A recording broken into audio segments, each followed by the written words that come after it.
Hello friends, welcome to our digital library. जैसे कि आप सभी को पता है, कल ऑफिशियल वेबसाइट पे एमसीसी की नीट का जो काउंसलिंग का शेड्यूल है ऑल इंडिया कोटा का, वो आपको अवेलेबल करा दिया गया है। तो वो शेड्यूल किस तरीके से है वो मैं आपको बताना चाहता हूँ। Counselling schedule for online UG counselling MBBS, BDS, BSc Nursing only for Central Institute of Nursing and Nursing Institute affiliated to IP University. Courses for NEET 15% All India quota, 100% deemed Central Universities, ESIC, AFMC only registration part. अब ये only registration part क्यों लिखा है इसके भी बारे में हम बताएंगे जब आपको AFMC की काउंसलिंग का प्रोसेस बताएंगे।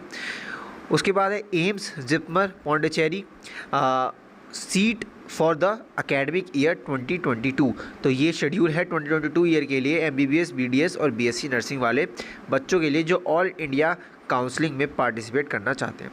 तो पहला राउंड कब से, देखो रजिस्ट्रेशन स्टार्ट हो रहा है पहले राउंड का 11 अक्टूबर से लेके 17 अक्टूबर तक, और जो पेमेंट करने की लास्ट टाइमिंग रहेगी वो 17 तारीख को 3 बजे तक आप पेमेंट की जो फैसिलिटी है आपको अवेलेबल करा दी जाएगी। उसके बाद चॉइस फिलिंग और चॉइस लॉकिंग।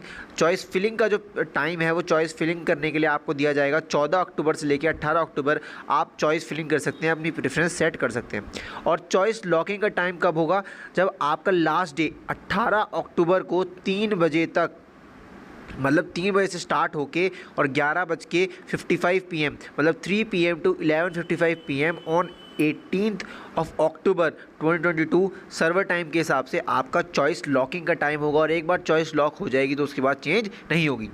उसके बाद क्या होगा, verification of internal candidate by the respective institutes and universities, तो 17 अक्टूबर से 18 अक्टूबर तक हो जाएगी। उसके बाद प्रोसेसिंग ऑफ सीट अलॉटमेंट होगा, वो 19 अक्टूबर से 20 अक्टूबर के बीच में हो जाएगा। और जो रिज़ल्ट आएगा, आपका जो प्रोविजनल लिस्ट जारी होगी एमसीसी के पोर्टल पे या ऑनलाइन साइट पे, मेन साइट पे, वो 21 अक्टूबर को जारी होगी। और जिन जिन बच्चों का नाम आया होगा उस अलॉटमेंट में, जिन्हें अलॉटमेंट मिला होगा, वो 22 तारीख से लेके 28 अक्टूबर तक जाके अपने रिस्पेक्टिव कॉलेजेस में अपने डॉक्यूमेंट के साथ रिपोर्टिंग कर सकते हैं।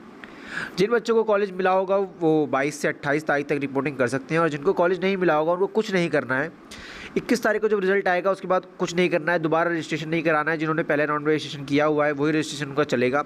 बस उन्हें क्या करना है, उन्हें ये करना है कि जब चॉइस फिलिंग की चांस आएगी, कब से लिखा है, सेकेंड राउंड में जो रजिस्ट्रेशन स्टार्ट होगा वो 2 नवंबर से स्टार्ट होगा और 7 नवंबर तक स्टार्ट होगा। ये उनके लिए है जिन्होंने फर्स्ट राउंड में रजिस्ट्रेशन नहीं कराया है। लेकिन जिन्होंने फर्स्ट राउंड में रजिस्ट्रेशन कराया है उन्हें इस पे ध्यान नहीं देना है। उन्हें किस पे ध्यान देना है, जब रजिस्ट्रेशन के बाद 2 नवंबर से 7 नवंबर रजिस्ट्रेशन की डेट है और पेमेंट की 3 PM तक रहेगी 7 नवंबर तक, तो आपको क्या करना है, जिन्होंने पहले से रजिस्ट्रेशन कराया हुआ है वो चॉइस फिलिंग करेंगे। कब से चॉइस फिलिंग करेंगे, सेकेंड राउंड की चॉइस फिलिंग स्टार्ट हो रही है 3 नवंबर 2022 टू 8 नवंबर 2022। तो ये सेकंड राउंड की चॉइस फिलिंग स्टार्ट हो जाएगी जिन्होंने पहले से रजिस्ट्रेशन कराया हुआ है, और जिन्होंने नया रजिस्ट्रेशन कराया है सेकंड राउंड में, वो 2 तारीख से 7 तारीख तक रजिस्ट्रेशन करा सकते हैं। और उसके बाद 3 तारीख से लेकर 8 तारीख तक वो चॉइस फिलिंग कर सकते हैं।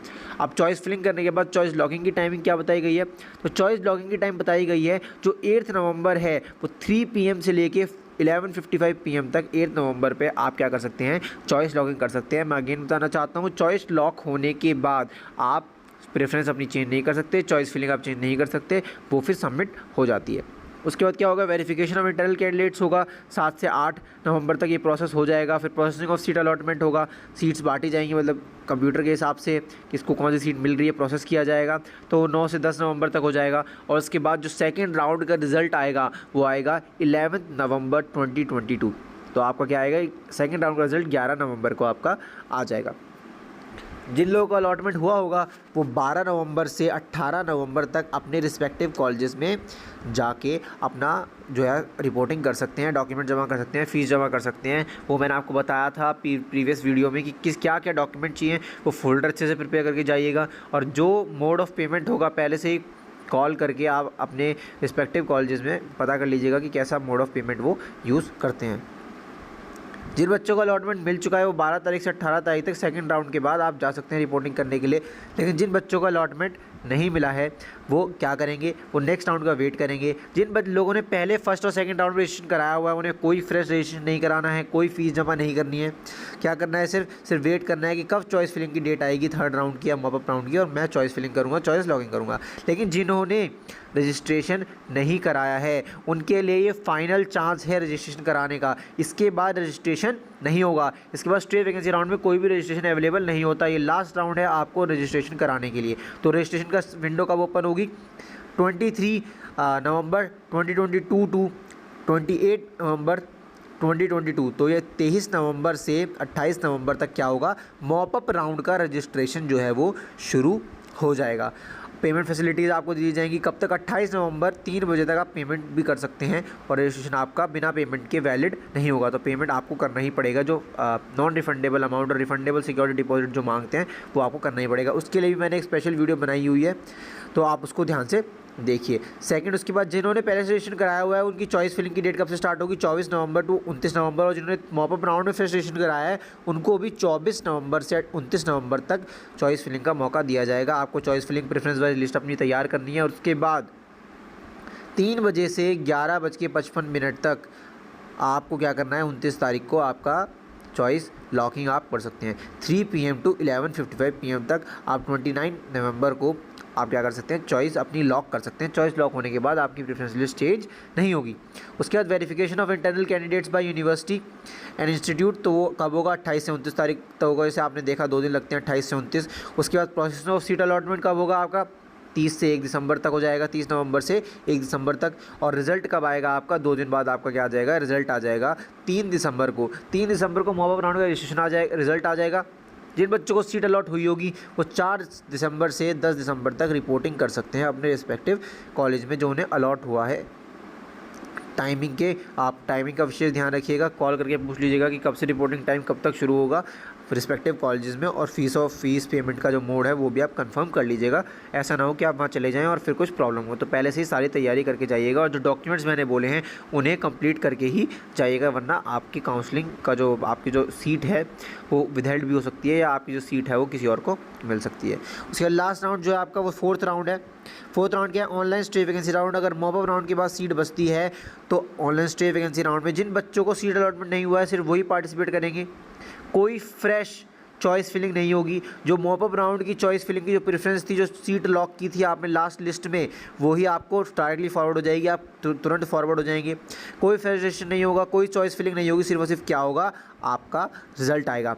तो 12 से 13 तारीख तक क्या होगा? आपकी प्रोसेसिंग ऑफ सीट होगी स्ट्रेट वैकेंसी राउंड में और उसके बाद 14 तारीख को आपका रिजल्ट आ जाएगा। और जैसे ही रिजल्ट आएगा जिन बच्चों को अलॉटमेंट मिला है वो 15 से लेके 20 दिसंबर तक जाके अपना रिपोर्टिंग कर सकते हैं। और जिनको अलॉटमेंट नहीं हुआ है तो मैं आपको क्लियर कर देना चाहता हूं कि पिछली बार भी straight vacancy round, special straight vacancy round, ऐसे करके बहुत सारे राउंड्स हुए थे। तो हताश नहीं होइएगा, हर बार सीट बचती हैं स्ट्रेट वैकेंसी राउंड के बाद भी। तो अगर सीट बचती हैं इन केस तो आगे फर्दर जो है वो 5th round, 6th round, special वे स्ट्रेट वैकेंसी राउंड 1, 2, 3 ऐसे करके पहले भी होता आया है और अब भी होता आएगा। तो कोई फ्रेश रजिस्ट्रेशन नहीं होता पहली बार स्ट्रेट वैकेंसी राउंड में और कोई फ्रेश चॉइस फिलिंग नहीं होती, चॉइस लॉगिंग नहीं होती। जो जिन बच्चों को जिन्होंने पहले रजिस्ट्रेशन कराया हुआ है और जिनको कोई सीट नहीं मिली है उनकी जो लिस्ट है चॉइस फिलिंग की वही लिस्ट कैरी फॉरवर्ड हो जाती है और वही लोग पार्टिसिपेट कर पाते हैं। अब मैं इसके बाद आपको बताऊंगा किस तरीके से ऑल इंडिया काउंसलिंग का और स्टेट काउंसलिंग का प्रोसेस पैरेलली एक दूसरे के चलेगा। तो वो मैं आपको बताऊंगा किस तरीके से आप स्टेट काउंसलिंग में पार्टिसिपेट कर सकते हैं और as well as all India counselling में पार्टिसिपेट कर सकते हैं, ताकि आप अपनी प्रेफरेंस के हिसाब से जो बेस्ट मेडिकल कॉलेज है वो आप उसकी सीट ग्रैब कर पाएँ। तो इसी तरीके की इन्फॉर्मेशन के लिए आप हमारे साथ जुड़ सकते हैं आवर डिजिटल लाइब्रेरी। चैनल को सब्सक्राइब करें, लाइक करें और जो भी आपके डाउट्स हैं उसके लिए आप ज़रूर हमारे लिए कमेंट करें या फिर हमारा व्हाट्सएप ग्रुप क्या नाम है ज्वाइन कर लीजिए। उस पर आपको latest update regarding NEET counselling मिलती रहेगी। Thank you.